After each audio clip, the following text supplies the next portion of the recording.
My name is Charles Grace. I'm a senior liberal studies major at the University of Indianapolis. In this presentation, I would like to go over my service learning project. For this project, I wanted to explore the area of politics and the legislative process. The organization I chose to work with was the Citizens Climate Lobby. Founded in 2007, the Citizens Climate Lobby exists to create the political will for climate change throughout the world. The CCL believes that political will is created by the people, and those who are elected to serve are motivated by the people. The Citizens Climate Lobby is a not-for-profit organization, nonpartisan, grassroots advocacy organization focused on national policies to address climate change.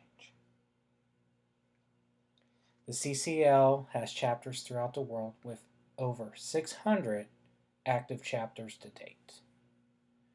The national office is located in Coronado, California, within the San Diego area. Indiana is home to 10 different chapters representing the CCL. The core values of the Citizens Climate Lobby include focus, optimism, relationships, integrity, personal power, being nonpartisan, and diversity. It is a very diverse group of individuals with a variety of backgrounds focused only on one task: finding solutions to climate change in the world. My onboarding process was straightforward. After visiting their website, I completed an interest form with general information that was submitted to the national office in San Diego. I was invited to attend an informational session via Zoom that covered a variety of topics related to the CCL, including objectives and methods of influencing and educating about climate change, the organization and the importance of the local chapters within the CCL, and the history and background of the Energy Innovation and Carbon Dividend Act. Once the orientation was completed, the national office granted access to their community dashboard, which is their interweb page, and passed along my contact information to the local chapter leaders here in Indianapolis.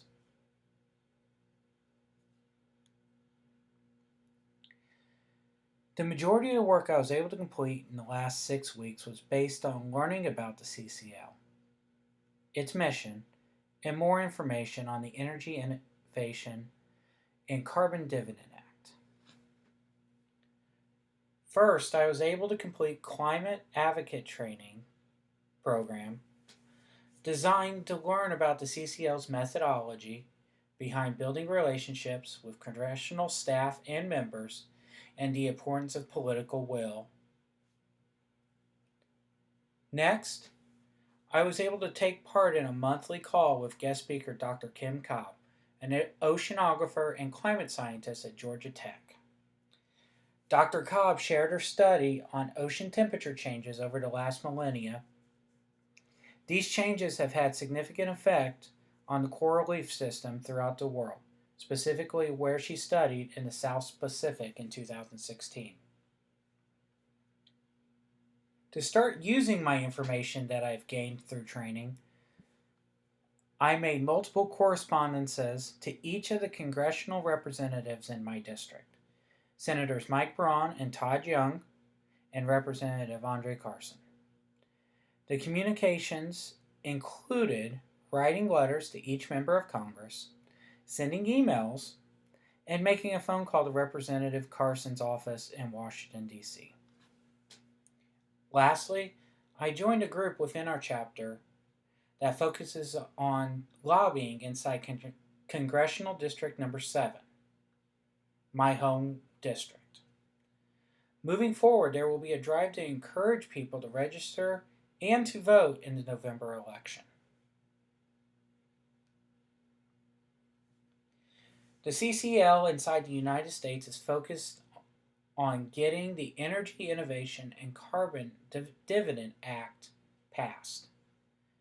This bill was introduced in the 115th Congress in 2018, both in the House of Representatives and in the Senate. With the start of the 116th Congress, our current Congress, in 2019, the act was reintroduced to the House of Representatives, now known as H.R. 763. With a present count of 82 representatives that have signed on as co-sponsors, this bill has received support from both sides of the aisle. Currently, this bill has been referred to the Subcommittee on Energy and Commerce. At this time, the Energy Innovation and Carbon Dividend Act has not been reintroduced into the Senate of the current Congress. There are four major components to this bill. First, placing carbon fees on the use of fossil fuels. This fee will increase gradually over a period of time to encourage businesses to pursue other cleaner alternatives of fuel, lowering carbon pollution. Secondly, carbon dividends paid directly to the American people. The carbon fee collected from businesses being redirected and placed into the pockets of American families instead of going into the growing federal spending. People will be able to spend a dividend however they wish to spend it. There will be no restrictions. Next, border carbon adjustment. To protect American businesses, the idea of charging a tariff on goods that are imported into the United States. At the same time, U.S.-made products that are exported to other countries will receive a refund of the carbon fee. The last item covered in this bill is regulatory adjustments over a 10-year period.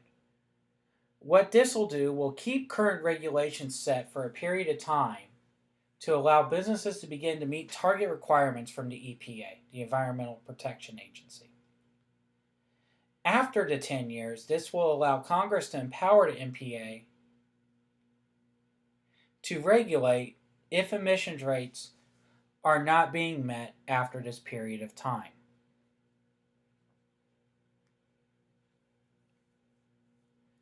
COVID-19 has placed a challenge in finding ways to be active within our local chapter of the CCL.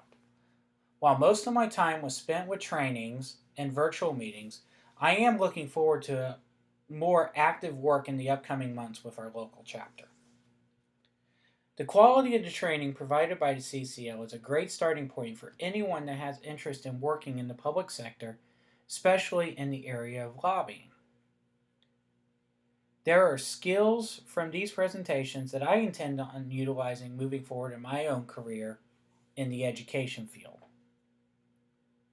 For example, continually building relationships is an area that I strive to get better at within my position. The nonpartisan way the CCL works in lobbying Congress gives me hope that bipartisanship still exists within our Congress, despite what is presented through the media.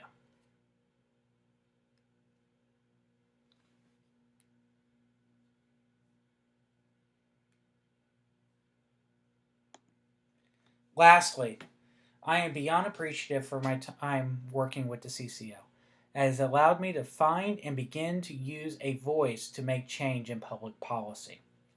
I have always been curious about politics and the legislative process, but in this experience, though a small bite into the process, it has confirmed the idea of wanting to potentially dive deeper into this arena moving forward. Thank you.